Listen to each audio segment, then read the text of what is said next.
a humanoid robot is going to have the same kind of capability as a human, but you can probably design some kind of robot that would not have just 2 eyes or cameras up here and wouldn't just have hands.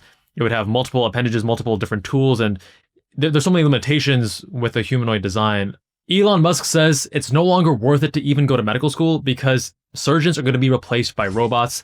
Let's see what he has to say. There's a shortage of doctors and great surgeons. You're a doctor yourself. Yes. You know how that it takes a long time for a human to become ridiculously expensive and long. Ridiculous, a super long time to learn to be a good doctor.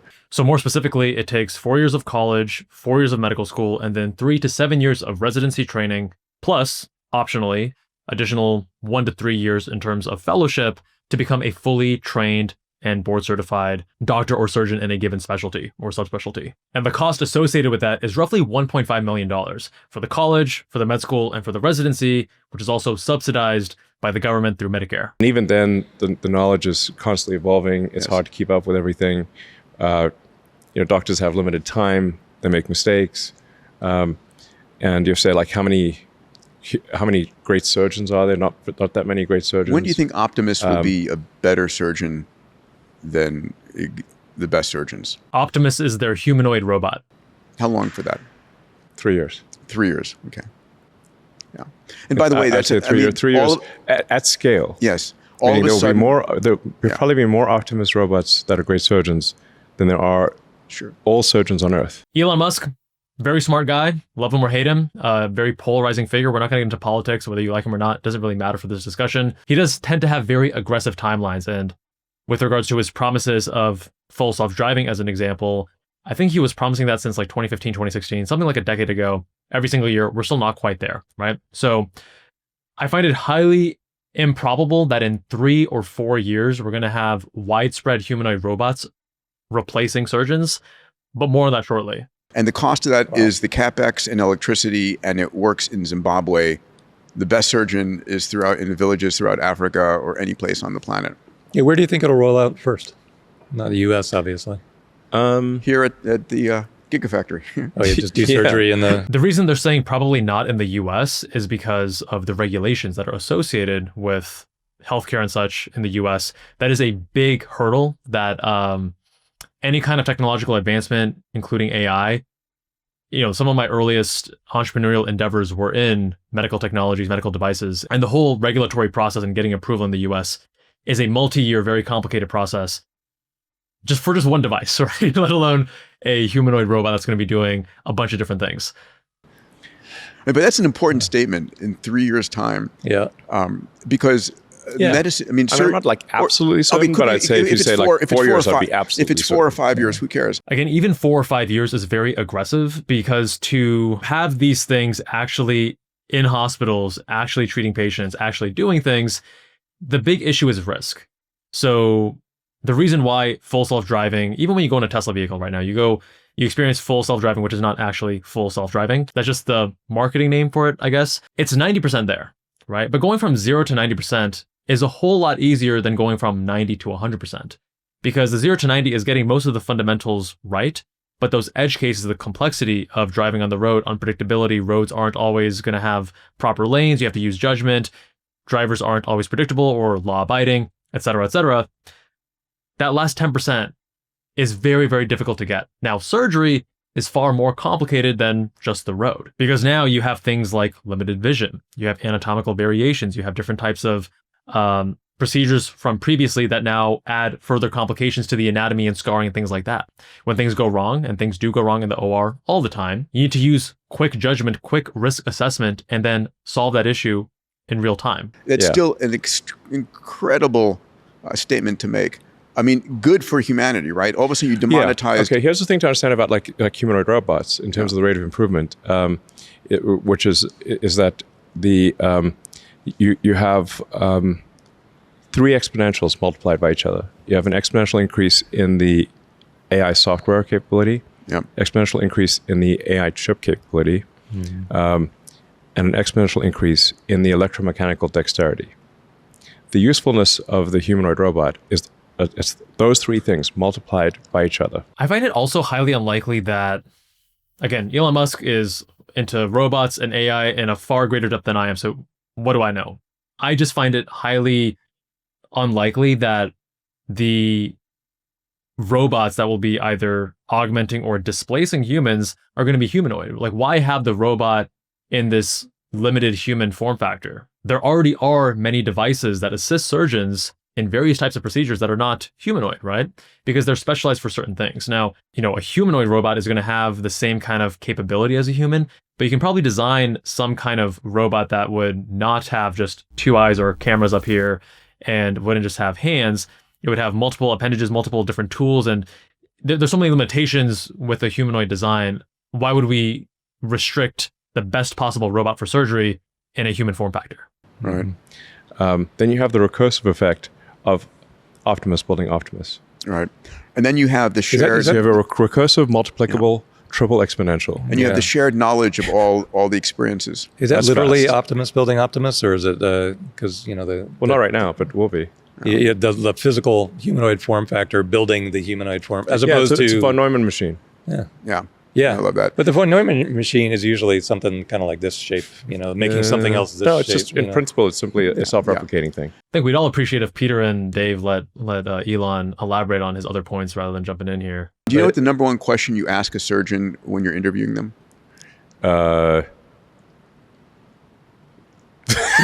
Is this a surgeon joke? No. It's how many times do you do that? There's got to be some funny surgeon I jokes. wish. No, it's serious. It's how many times did you do the surgery this morning? Sorry? How many times did you do the surgery this morning or yesterday? It's the number of experiences, right? A great point here, which is that there's this volume outcome relationship. So the more volume a surgeon has, especially, there's some factors here in terms of recency too. You can't say I did 1,000 surgeries 20 years ago and now I'm still on top of my game. But yes, generally the more volume a surgeon has in a given procedure, you're going to have generally better outcomes, other factors being equal. Not the only thing, but it is one of the more important factors. And so with a shared memory, every Optimus surgeon will have seen every possible perturbation of every case. It won't be possible for in humans to infrared, compete. in ultraviolet, not too much caffeine that morning. They didn't have a fight with their husband or wife. Yeah. And robots are perfect in that way. They don't have the human fallibility in terms of we had too much caffeine, or we're tired, we didn't sleep well, we're stressed, et cetera, et cetera. We have tremors that we develop as we get older, things like that. So again, just because a robot can do something technically better in terms of it can cut more precisely or cauterize with greater precision, that doesn't mean you can replace a surgeon, because there are so many things that are happening beyond that in terms of judgment, nuance. And again, it keeps coming back to this idea of risk. To even get to the point where we have the studies to prove efficacy and safety of humanoid robots would take several years, even if the technology was existing today. And the technology doesn't exist today, right? So the benefits of these technologies all make sense. And I agree, yes, they're not going to have the same limitations of humans in terms of when you need to do a really long 12-hour complex microsurgery case, you don't have to take breaks as a robot. You don't get tired. Your dexterity doesn't, wane. And these things are great in theory, but in practice, there's so much more to it. I do think robots will augment and displace some surgeons in the future, but is this happening in the next 5 years or 10 years? I don't think so, because again, getting 0 to 90% is challenging, but it's way more challenging to go from 90 to 100%.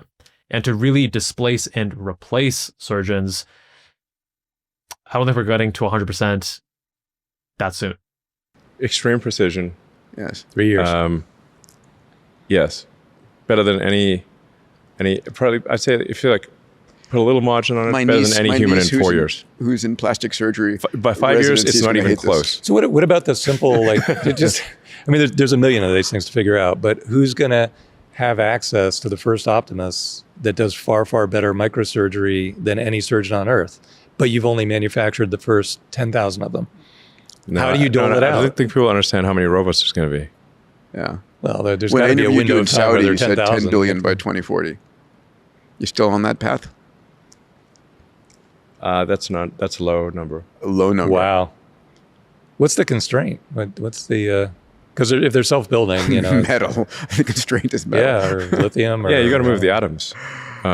It's just all out of just supply chain stuff. So, Yeah. but your point, I mean, there's some rate limit. You can't just manufacturing is very difficult. So it's recursive,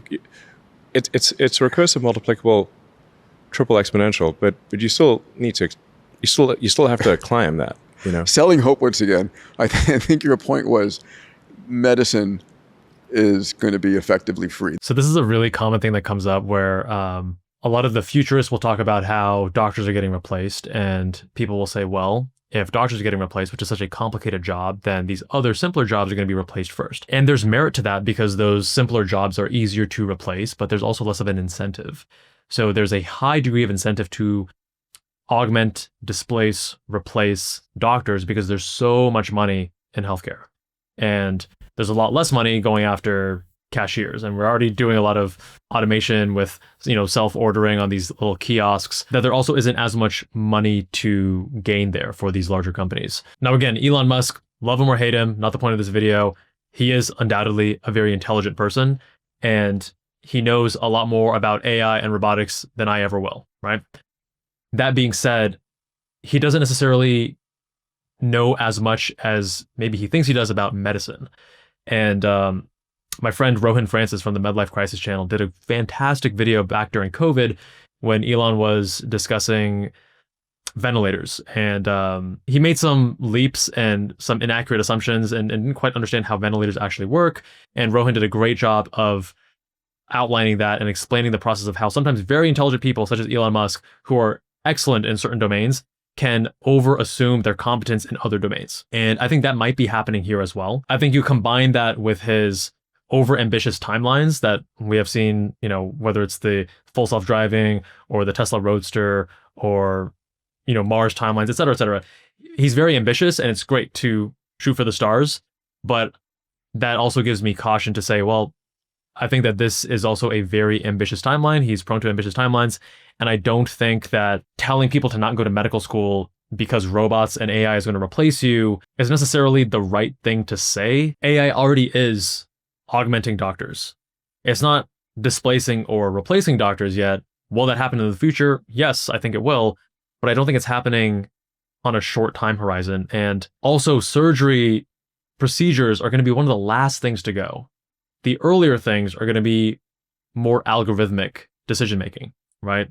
It's a lot easier to use AI in something like, let's say, cardiology, which is super algorithmic, has a ton of research funding because heart disease is the number one killer of Americans.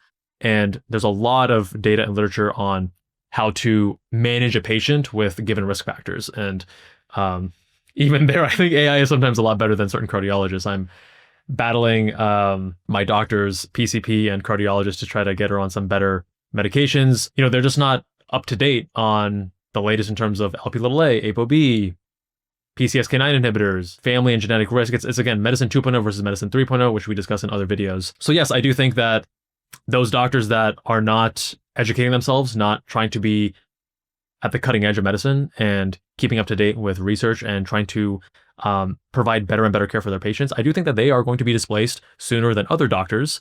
And also, non-proceduralists will be replaced sooner than proceduralists. Everyone will have access to medical care that is better than what the president receives right now. So don't go to medical school. Yes, Yeah. pointless. Yeah. I mean, unless you... but I would say that applies to any form of education. It's not like some... I do it for social reasons. Yeah. You're not going to medical school. If you want to... Med school actually was pretty fun from a social perspective. You meet like-minded people, and it actually is. It's like college 2.0 in a certain way. I mean, people are still going to want to be connected with people. There's going to be some period of time. social reasons. Yeah. Like a hobby, like a, I mean, you can be $90,000 tuition hobby. I mean, there will be a point where it's expensive hobby. the younger generation says, I do not want that human touching me, right? When the surgeon comes over. There are going to be those people later in life who still want a human in the loop. Again, these kinds of discussions I don't think are wrong. I think that the timelines are just so magnified and so accelerated beyond the point of what's really feasible. And who knows, maybe I'm just a simpleton that doesn't understand what's actually going to be happening with AI in the next 3 to 4 years. But based on what I'm hearing right now and based on my understanding of medicine and the legality, the regulation, how things get approved in medicine, how do you ensure patient safety, you know, if we're having so many issues just to get AI, robots, machines to drive us around town, which is a much simpler task than doing surgery, I don't see surgery and robots replacing surgeons happening anytime soon. And part of that might also be because as humans, we're very bad at thinking logarithmically. We think linearly. So if you look at things like compounding when it comes to finances, right? The way that your investments can compound with time. Humans, we're very bad at thinking about that logically. You have to educate yourself and look at math models to then actually visualize it. Same thing with Moore's law, or now Huang's law, with regards to compute power increasing also exponentially. But let's say best case scenario, let's say the rate of improvement goes the way that we're expecting and we don't have these major hiccups that cause major setbacks. I still think 3 to 5 years is just not realistic. I mean, let's just take, like we've seen some advanced cases where of automation, like LASIK, for example, where the robot just lasers your eyeball. Now, do you want an ophthalmologist with a hand laser? But the robot isn't replacing the ophthalmologist. The ophthalmologist is the one who is doing just about everything from, seeing the patient, assessing, examining, etc. And then for one very small defined task in the procedure, you're using a machine and a robot to help with that process. So it's a big jump to say that, okay, robots are already doing LASIK. That's not really the reality of it. No. It's a little shaky. Get a laser pointer from the too much coffee this morning. Sorry. I think I saw a horror movie like that. Sorry, man. I wouldn't want the best ophthalmologist, with even the steadiest hand out there with a fucking hand laser. That's fair, because even being 1 millimeter off can be disastrous there. But again, you have these systems, these automations that help augment but not really replace. They are assisting, they are improving. A lot of planes have these complex autopilot systems that are not requiring that much human intervention, but you still need a human there because things don't always go according to plan, and you need to have someone there for those edge cases and using the judgment, using their skills and expertise to handle whatever happens and to make those judgment calls. And again, the LASIK example, I'm not the biggest fan of because it's overstating the role of the robot in this case versus the ophthalmologist. Yeah. All right, it's going to be like that. It's like, do you want an ophthalmologist with a fucking hand laser, or do you want the robot to do it and actually work? Yeah. Again, no one really knows, and I want to encourage people to not just have a knee-jerk reaction of completely agreeing or completely disagreeing. There's a lot of nuance to these discussions, and I don't agree with the timelines here. I think the overall principles have some merit to them, but the timelines are just way too aggressive. But hey, what do I know? Let me know what you guys think with a comment down below. Much love. I'll see you in that next one.